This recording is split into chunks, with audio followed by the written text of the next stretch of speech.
There are monsters in history whose crimes are so unspeakable that even their fellow criminals recoiled in horror. Today, we're going to talk about one of the most cruel figures of the Third Reich, a woman whose depravity was so extreme that she shocked even the upper echelons of the Nazi regime. This is the story of Ilse Koch, the woman who became known as the Witch of Buchenwald. But before we dive into this dark chapter of history, I need to warn you, what you're about to hear is deeply disturbing. This isn't sensationalized. These are documented historical facts about real atrocities committed against real people. Viewer discretion is strongly advised. Ilse Koch was born in Dresden, Germany, into what seemed like an ordinary family. As a child, she was reportedly sweet and well-behaved. Regular visitors to the local library even nicknamed her the Little Angel because she spent so much time there reading quietly. It's a chilling reminder that monsters aren't born with horns and fangs. They look like everyone else. As she grew older, Ilse had practical ambitions. She wanted a comfortable life, so she trained as a bookkeeper. But clerical work didn't provide the material wealth she craved. Then, in 1934, fate, or rather, evil, intervened. She met Karl Koch, a member of the Nazi Party and an SS officer. The two felt an immediate connection and became a couple. Ilse, the devoted girlfriend, decided she would follow Karl wherever his career in the SS would take him. And where did it take him? Straight into the darkest corners of human history. In 1936, Karl Koch was appointed commandant of Sachsenhausen concentration camp. Ilse followed him there and secured a position as a bookkeeper. On paper, it seemed like she was just handling administrative duties. But over the next 2 years, something changed in both of them. Or perhaps something dark that had always been there finally found the perfect environment to flourish. Karl Koch quickly gained a reputation as one of the most brutal sadists in the camp system. He would assaulted prisoners with specially modified whips designed to cause severe injury. He marked them with hot irons. He used cruel devices that slowly crushed their corpses. And Ilse? She watched. She didn't object. She didn't look away. According to witnesses, she seemed fascinated, hungrily absorbing these new sensations, learning from her husband's cruelty. In 1937, Karl Koch was promoted and transferred to Buchenwald, where he was tasked with building a new concentration camp practically from scratch. And this time, Ilse wasn't just watching from the sidelines. She was right there beside him, hand in hand with her husband, building their kingdom of terror. Many survivors later reported that they feared Ilse Koch even more than her husband. Think about that for a moment. In a place where death was commonplace and torture was routine, where hardened SS guards brutalized prisoners daily, the inmates were more terrified of the commandant's wife. Why? Because Ilse Koch had developed her own brutal rituals. She would stroll through the camp, casually selecting random victims. Once she'd chosen someone, anyone, it didn't matter, she would beat them with her whip until they were barely alive. But soon, even this wasn't enough to satisfy her obsession with violence. So Ilse got herself a German shepherd.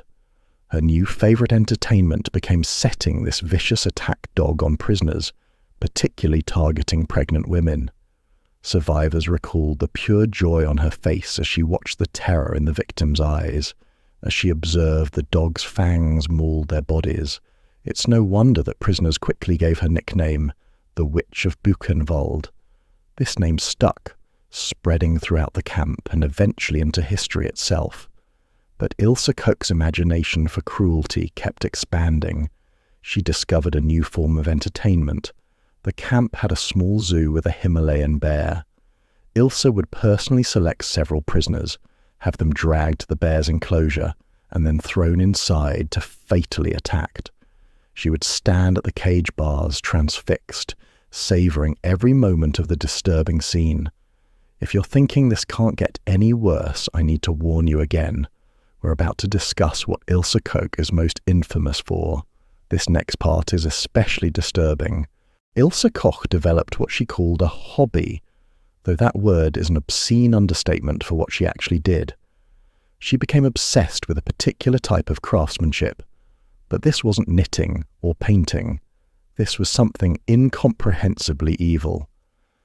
Ilse began systematically searching through the camp population for prisoners who had tattoos. Once she identified someone with interesting body art, that person's fate was sealed. They would be put to death with injections. Then they were stripped of their remains and delivered to Ilse Koch. The prisoners knew about her obsession. Can you imagine the absolute terror?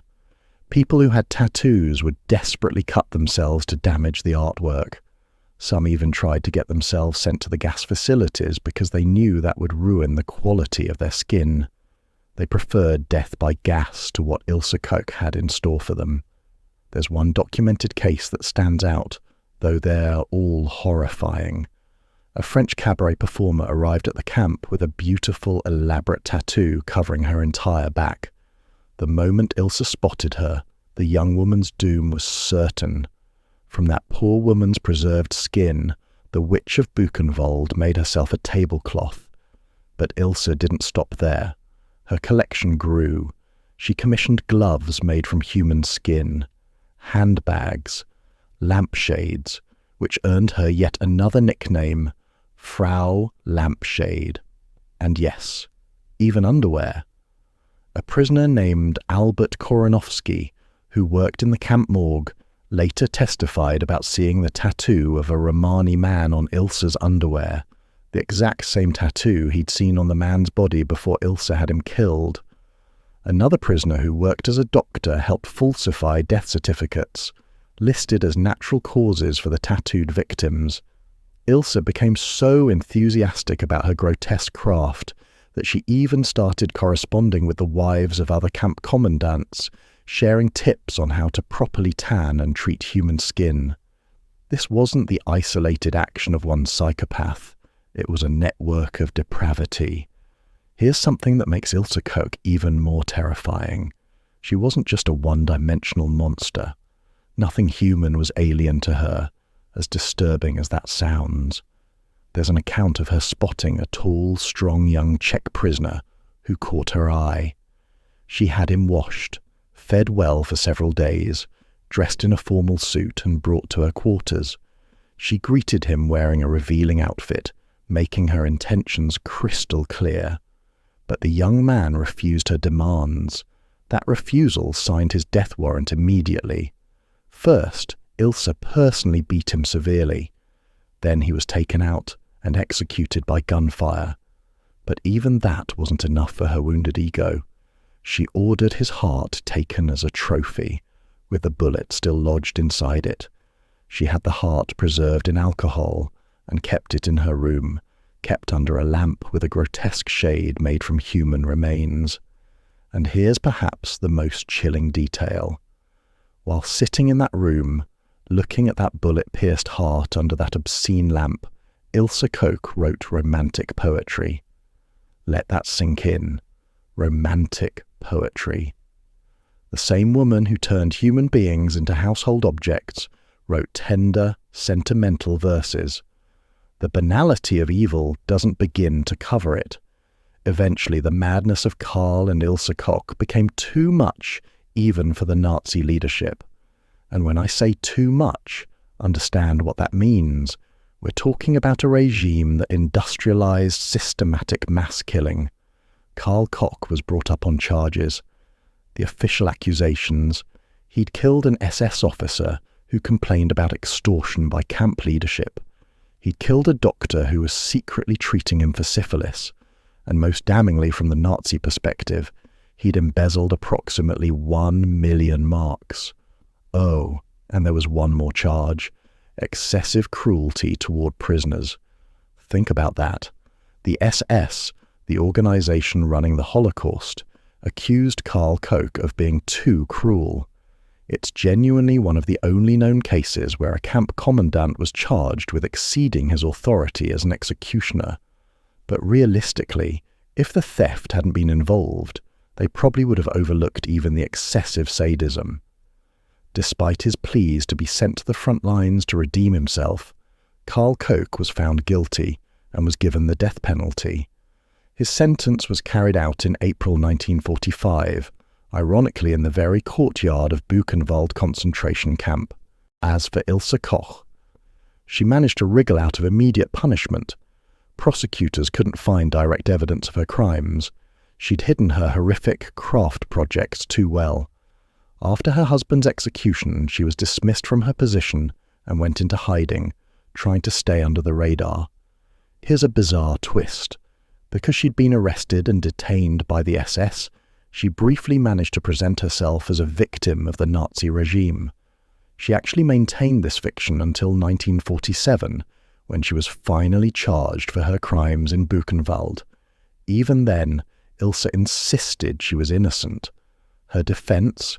All the accusations were lies spread by jealous co-workers who resented her professional dedication. Despite being pregnant at the time, she was convicted and sentenced to life in prison.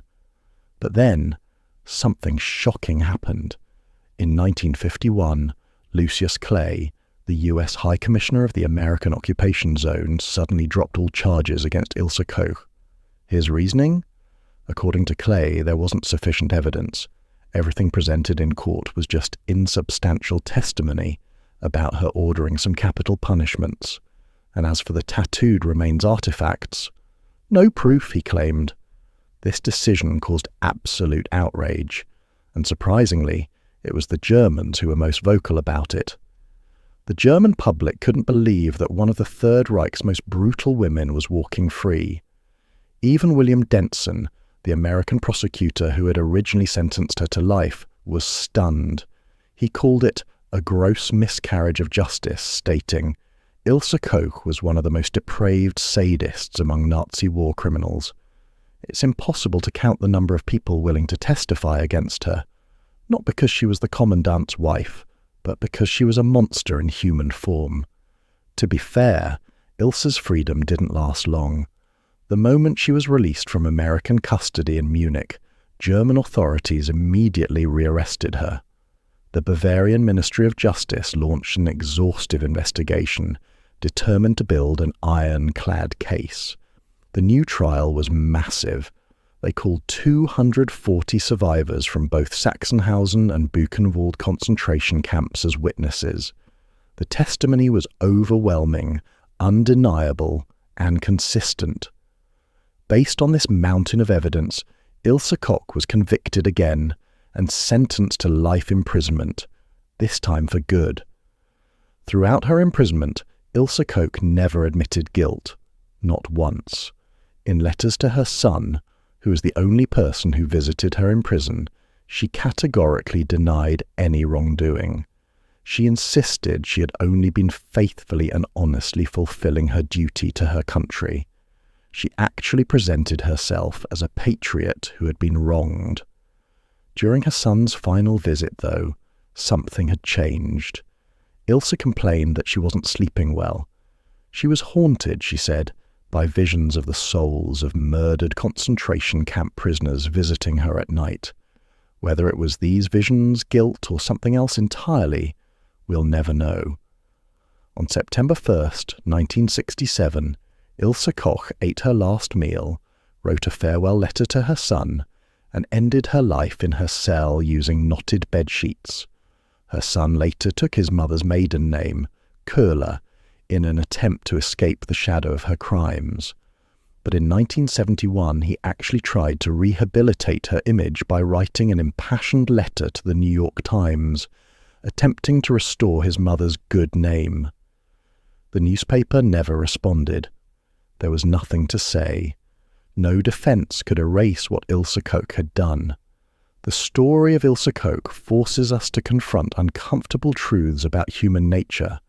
She wasn't some demon from another realm. She was a woman who grew up in a normal family, who was once called a little angel as a child. The transformation from bookkeeper to responsible for countless deaths didn't happen overnight. It was a gradual descent enabled by an evil ideology that told her certain human beings weren't really human at all. Her story also reminds us why we must never forget the Holocaust, no matter how painful these histories are to confront. Ilse Koch existed. Her victims were real people with names, families, dreams, and futures that were stolen from them.